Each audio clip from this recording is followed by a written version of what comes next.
that seems to be coming up a lot because of all that's happening in the world today, and that is, what are the position of politics within the context of business? How and what should politicians do to help business and businesses prosper? So it would seem very obvious that in a society where business employs people, business generates revenues, it pays salaries, and people then have disposable income, which then goes back into the economy and helps taxes, helps the country as a whole, that governments would be pro-business. And it is so until they have something that they want in their self-interest and is diametrically opposed to business. So let's just look at a couple of points that should happen, that businesses should look at doing, governments should look at doing to help promote business, which would be good for everybody. You need a free market system. We've tried other systems. I'm not saying it's the greatest thing in the world, but I don't find a better system. Certainly, socialism and communism only works while it's got other people's money to use, to support it, to prop it up. Otherwise, it doesn't work. So let's just have a look at a couple of ideas here. First one I wanted to talk about is streamlining, to streamline regulations. Politicians should simplify bureaucratic red tape, cutting unnecessary rules that bog down business while keeping essential protections. Think of it as a clearing of the runway so companies can take off without trimming, okay? Or should I say without tripping over paperwork. And it would sound pretty obvious, but what happens with businesses, they try to minimize all their paperwork, their administration. They try to keep it to a minimal, whereas governments keep adding regulations year after year after year. And what happens is you get more and more regulation till it makes it just about impossible for business to actually start up and function. For startups, it's particularly difficult. If you keep making it more and more barriers to entry, it is very difficult for startups. And in certain countries, in South Africa, they've tried to address this, but you've got to be very careful when you look at certain methodologies that, for example, if you have a sports team, you definitely need good players on a team. You need good players in the business. Your core staff need to be good players in the business in order for it to be successful. And whilst the ideology is there to try and get as many people involved as possible and to help previously disadvantaged people, it doesn't always have the right outcome for the business being competitive. And this is something we need to think about carefully. The next thing is lower taxes.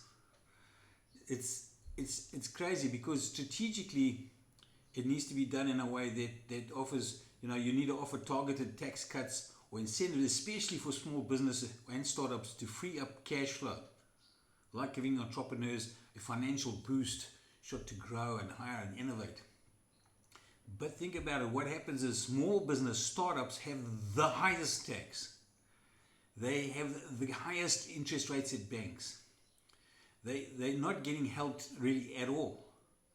And as I say, it needs to be very strategic because it needs to be a boost for small business, but not just one segment or one industry, one type of business or one segment of the population. It needs to be as competitive as possible to allow all of the population to compete. So this would seem simple, but it's not. Tax is the wrong way around. The biggest companies proportionally pay next to nothing. They're paying big tax, but not on a ratio to what a small startup pays. So these are things that would sound obvious, but don't often happen.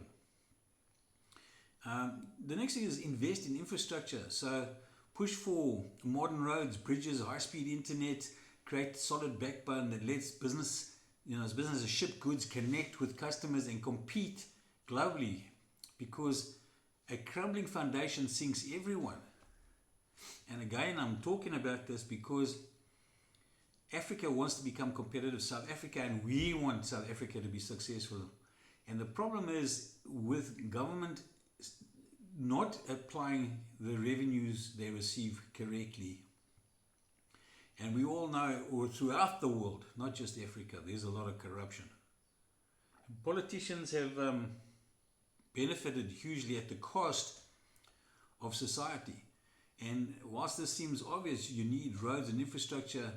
You'll see in America, it could take up to get a new freeway, highway in, it could take up to 20 years to apply and to try and get a decision, and then you could still be turned down. So they're trying to resolve these issues. Here we got a lot of problems with infrastructure, electric supply, power supply, roads, railways, ports, shipping, airlines. The whole thing is becoming very difficult. The internet itself, we got a lot of politics now, and we understand there are reasons why people don't want to have, for example, a Starlink, but because of the politics, but it's not helping rural areas, is it? These are the people that need to be getting access to information on the internet, access to training courses. There are many, many, many very cheap or free courses. People can learn just about anything they want from the internet. And then they don't have access to it. They can't get utilized and take the opportunity by the bull by the horns and really get going. So these are things that sound simple, but in practice don't happen a lot. And it's simply because there's the wrong type of perspective and focus of government. They need to think about how they're going to address these problems simply by getting out the way and applying the revenues they receive to the right areas. Support, your workforce development. Okay, so fund training programs, apprenticeships that align with market needs, ensuring businesses have skilled workers, ready to roll out. Imagine it as politicians handing companies a talent pipeline instead of hiring a headache. So you'd think that we have a lot of programs, which we do, but we need to think very strategically, because what's been taught at schools right now and a lot of the training programs that we have are already obsolete. By the time people get qualified because of technology, because of AI, they're going to be redundant. We sit in a situation, specifically in South Africa, where we have huge wealth as far as game reserves, government, big national parks, private reserves, and everyone on different aspects. We don't all have to own land. We can have tour operators, travel agents, etc., specialist tour operators, tour travel agents, and etc., as well as owners and game reserves and everything else. People, as they become more and more focused with AI, focused online, spending hours and hours and hours behind a screen, will have an opportunity, or will need an opportunity, to change their surroundings, change the environment, have a break. And that is why the bush and the wildlife is such a huge opportunity, because we're going into a scenario down the line where we could be not employed. People may not have jobs, or not many people may have jobs. Put it this way, more people will be unemployed. But if we have a universal wage or something, is it going to be possible to enjoy nature, enjoy these kind of facilities that we have in abundance in Africa? But again, we need to step up our service levels, and we need to step up our airports, we need to step up the country being stable, and we need to cut back and cut down hard on crime, and there has to be a will to stop crime and to make a place safe haven for people to come and visit. So again, politicians play an enormous part in how businesses can function, and how effective and how efficient businesses can grow, and how the economy grows via those businesses. So you can see how it's all interrelated. Now that sounds obvious, it's not what happens in practice. So encourage innovation, back R&D, tax credits and grants for cutting edge projects, sparking breakthroughs that keep businesses ahead of the curve, like planting seeds for the next big industry boom. And again, I say to you, one of the biggest problems that's going to come up with AI is people will not know how to be constructively engaged if they're on a universal wage. However, travel will be, if they're allowed to travel will be a very key component. And we're not sure what's going to happen with the travel industry in the future, but if people are allowed to travel, then game reserves and things that South Africa has in abundance will become very, very valuable. Promote fair trade policies. This is another thing we need to think about. Negotiate deals that open markets for local companies while protecting them from unfair foreign competition, leveling the playing field so business can thrive and not just survive. And we've seen this now in America. So America has now decided to do comparable tariffing to people, to other countries. So where their products go and get tariffed, they are doing the same with products from those countries coming in. It's an equal tariff. And people talk about protectionism, but if nobody had tariffs, fine. But if people have all these taxes on certain countries, then now you need to also look after your own. And it's going to be specifically for farming and for other industries, obviously. But you got to look at making it competitive as possible, creating an environment where businesses can thrive and can compete on an even playing field. And this is critically important, what government should be doing. Next, enhance access to capital. Okay, create loan programs or partner with banks to ease financing for small and medium enterprises.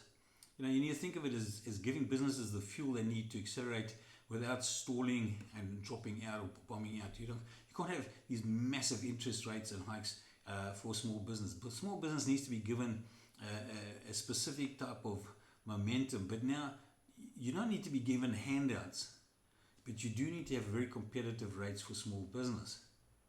Very difficult with all the regulation, with all the difficulty and access to markets and building your business out, and then you've got massive interest rates, rental rates, etc. These fixed overheads are very, very, very problematic, and specifically cost of capital. So these are things you need to think about when you're a politician, and how politics affects business in a massive way. Listen to business owners. So hold regular forums with entrepreneurs and industry leaders to hear their real world challenges. Then act on that feedback, because prosperity starts with politicians getting out of the echo chambers and into the trenches. And sitting in these ivory towers and then only talking to big business is no good, because small business is where a lot of big businesses come from. So you need to be able to have certain businesses that start out somewhere and have the potential to become big businesses. But if you don't listen to those problems and you don't act on and implement what's necessary to make it possible for those businesses, small businesses, to thrive, then you have a big problem again. And we can see specifically in South Africa how difficult it is for small businesses. And you have an informal sector, a non-formal sector, fine. They should be able to transition into a more formal sector from those. You don't have to cut those businesses out. They should be able to transition from those businesses into more formal sector type businesses within the same industry. And this is something that needs to be looked at and built out. I don't see that certain sectors of the population need to get specific specialized treatment. There are lots and lots of entrepreneurs in South Africa, specifically in the informal sector.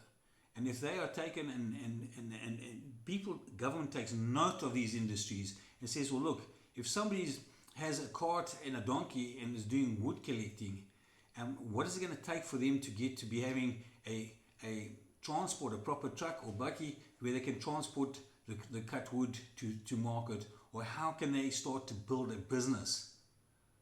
So this is things that needs to be looked at. I'm not saying necessarily that wood is a sustainable industry, because I don't get into trouble with the environmentalist. I just put it up as an example, okay? But I'm saying this is the kind of thing I'm talking about.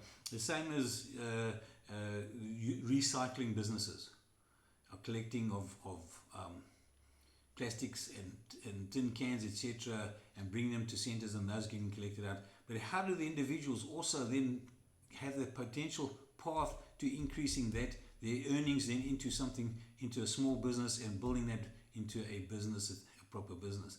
So those paths and those type of things need to be looked at, and they need to be nurtured. Anyway, so those are some ideas that we had. I'm John Harris from the Exponential Radio, and you can get some back episodes by going to johnarthurharris.blogspot.com, and as usual, we will see